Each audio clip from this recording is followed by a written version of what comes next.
You know what, sometimes being last to the party is the best thing. What's going on, guys? I'm Aaron from PhoneDog.com, and we played around and worked with the AT&T and Sprint versions of the Galaxy S2. Well, now it's T-Mobile's turn. Here it is, T-Mobile's Galaxy S2, a little bit of a different design and a different processor as well, a dual-core 1.5 gigahertz Snapdragon S3 processor. So performance may be a little bit different on this device than it is on the Epic 4G Touch and on the Galaxy S2. So they've broken from the mold there, but otherwise still looks a lot like a Galaxy device. It has a 1,850 big milliamp hour battery, and it has an 8 megapixel camera, 1080p HD video recording, a front-facing camera, Android 2.3 and more. So it's definitely a feature-packed handset, and it's available now at T-Mobile for $230. Is this the one to get? Because it's going up against the HTC Amaze 4G, another awesome Android handset. It's a little bit more expensive, but has a nice build quality to it. Is this the one to get, or should you go with the Amaze, or maybe even something else on T-Mobile? We'll find out that and more in the review, but first, gotta give some love to my boys at Best Buy because they hook us up with phones just like this. I actually requested some Galaxy S2s, so be on the lookout for those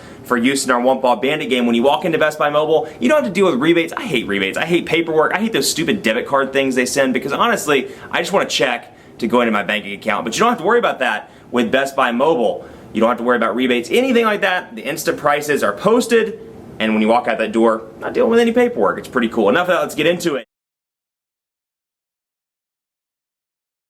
So I'm going to start part two a little bit differently. Instead of doing the speed tests at the end, I'm going to do those at the beginning. I know, it's super exciting. But I want to show you that, it's funny because quadrant standard, even though, you see some of that lag and some of that stutter in this processor, the Snapdragon, in case you didn't catch what part one, this one deviates a little bit from the Galaxy S2 line by offering a dual-core 1.5 gigahertz Snapdragon S3 processor. So it's running a different processor versus the Exynos processor that's clocked at 1.2 gigahertz in the other two and in the international version. And I do notice some stutter and notice some lag. Again, an average consumer is not going to notice.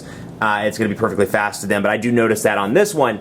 That said, the quadrant standard scores, as you'll see, have been right there on par for the most part with the other devices, right there in that 3200 to 3700 range. So you'll take a look here and we'll see. But I'll talk a little bit while that's running about call quality. Call quality has been fantastic. Actually, well, I'll talk about that in just a second. Take that back. Went a little faster than I thought. 2,480, so actually it's running a little bit slower right now. Let's run that again just to make sure we had a valid test. Call quality has been decent. I've been very pleased with it. The earpiece is nice and loud. T-Mobile's coverage, at least in the Charlotte metro area, and then where I was at in San Diego, seemed to work perfectly fine. The only area I'd had issues with was in the hotel in San Diego. Otherwise, worked great. The data speeds have been fantastic. We'll do some formal speed testing in just a minute, but they've been pretty impressive. Again, you're never going to reach 42 megabits per second, but 5 to 12 megabits per second, pretty decent for what some people are calling a fake 4G technology. Definitely done a good job there, so kudos to T-Mobile, and this is one of the few devices they have that supports that full protocol all the way up to 42 megabits per second. Battery life's been surprisingly decent as well, and I'll talk about that in just a second. There we go, 3,126. So obviously take these with a grain of salt. They're in no way indicative of day-to-day performance, but you can see quadrant standard pretty much puts it right on par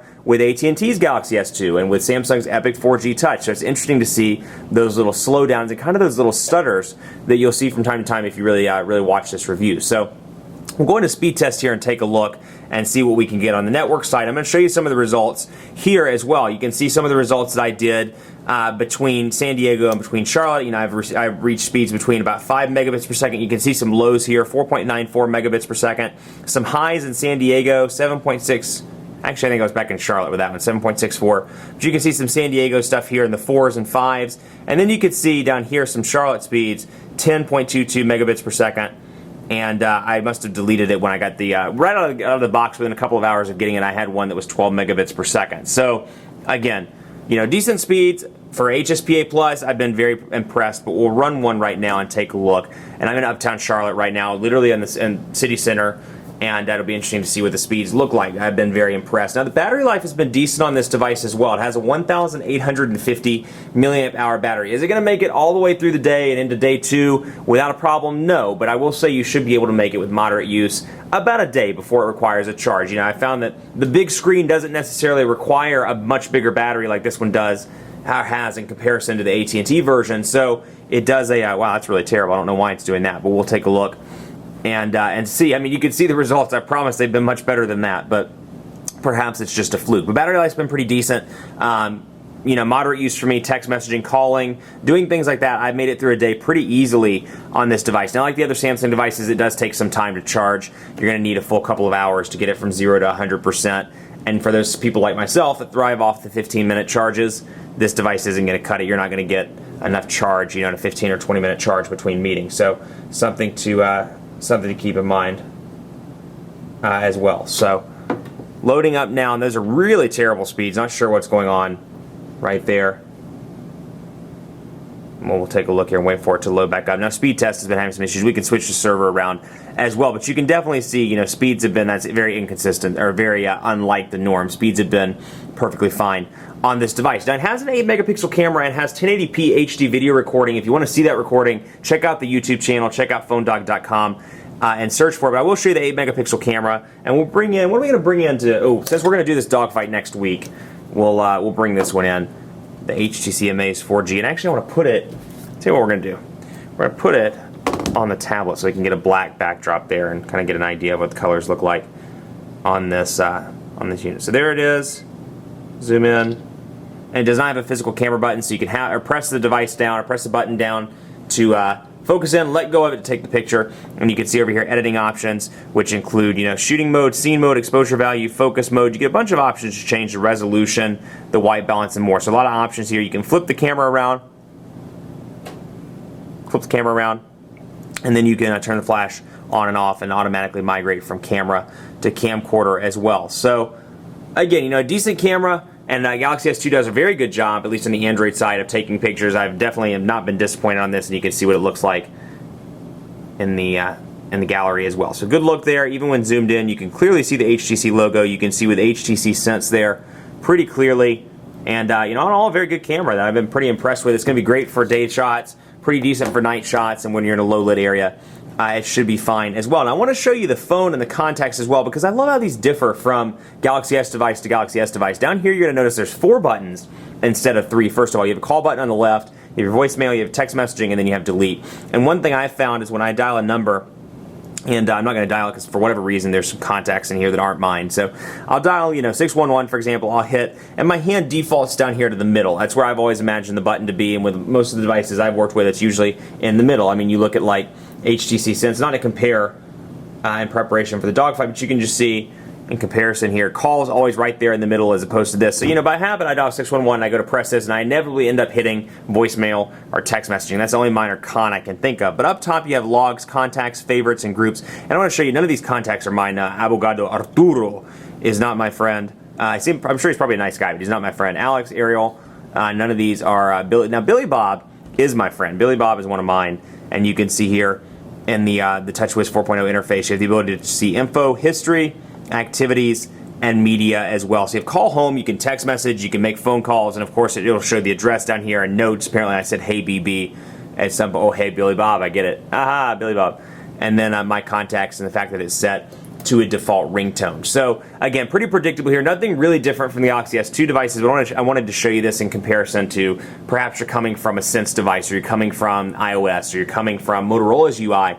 You do have some nice ability to see the history, activities, media, and more. So it's a decent interface. You have a picture up there, and you can set it as your favorite contact or one of your favorites if you so desire. And then you have Gmail over here. Actually, before we check out Gmail, and check out Market, because this has changed. And again, this is one of those areas, along with videos and along with the internet, where you can really take advantage of that 4.52-inch display. It's nice to have a bigger display when it comes to media and viewing mobile content. And you can see, for example, with apps, we'll come in here and take a look. And you see the Market's been redesigned. If you're coming, and if you have an Android device, it should have already migrated to this. But again, they made huge improvements over the years, and this is just another great addition. You'll see here, it's in this kind of grid format here with the individual boxes, and then you have apps up top. You have search, top paid, top free, top grossing, and then we can go here and take a look, for example, at Gmail, and you can see when it loads up the Gmail screenshots, I can open or uninstall it, I can share it, I can search for something else, allow for automatic updating since it's already installed. Rate and review, what's new, description, reviews, and of course you can turn it into landscape mode as well if you want to, and access it that way. And again, because of that larger display, for somebody that's has a hard time seeing, or has a hard time with these touchscreens, maybe coming from a BlackBerry or something with a keyboard, and they're like, I'm not so sure I can do this on a physical screen. Rebecca, I'm giving this is for you. These devices like this, the Epic 4G Touch, the Galaxy S2, with the larger display. Rebecca's our business manager. It's RA on Twitter, or Phone Dog Becca. So go give her some love, PhoneDog_Becca. I know she prefers a physical keyboard, but for somebody that may be migrating or has to migrate, this big display is probably going to be a nice transition from you know, a touch one with a keyboard all the way over to this. So something to keep in mind. And I wanted to show you Gmail quickly. No huge changes here, but you can see Gmail. And what I love about Gmail on Android is the ability to search between, you know, I have something like 40,000 emails in my work email account. And so if I remember back in October, last October, John Doe sent me an email about the Motorola Electrify being leaked or something. I can go in here, I can hit search, and I can select, let's try, and you can see all the searches that I've done from CTA, trying to remember exactly my appointment times, because inevitably, when I travel through time zones, the appointment times get screwed up in the calendar. So I was doing that. I was actually using this with my work account earlier in the week. So you can see here, for example, we'll go into Music Beta by Google, and you can see when I go up, it's supposed to, there we go, let's try that again, there.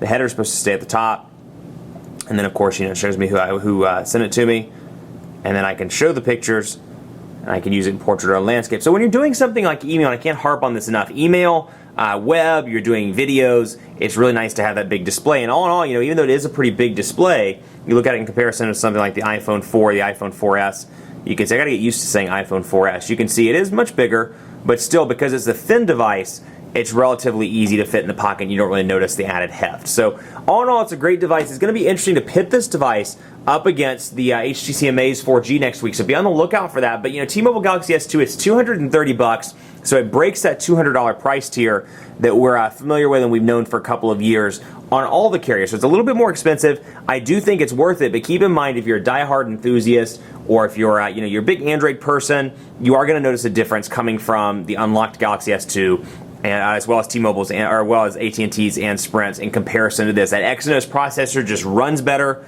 with TouchWiz. You'll see little lag, little inconsistencies from time to time. I notice it right away just because I've worked with all these pretty extensively. I can even tell how slowly programs close on this in comparison. So obviously, you know, your experience is going to vary, but I'm just saying for somebody that's used to Android or used to the performance of the other ones, this one isn't quite up to par. Still, it's a fast handset. I'm not negating that. It's a fast handset that most consumers should like, and it has a lot to offer for a lot of different people. Much more coverage to come on PhoneDog.com with T-Mobile Samsung Galaxy S2. So keep it locked on the site. Give us some love on Facebook, Facebook.com/PhoneDog. Head over there because we always do awesome giveaways and we have some cool content. Hey, we're on there. What could be better? You know, Facebook.com/PhoneDog. Go over, like us, say hello in the comments section, and be sure to follow me on Twitter as well, PhoneDog_Aaron. And on Facebook at Facebook.com/PhoneDogAB. Thanks so much for watching. Have a great weekend. Stay on the lookout for that dogfight on Monday. And as always, we'll see you next time.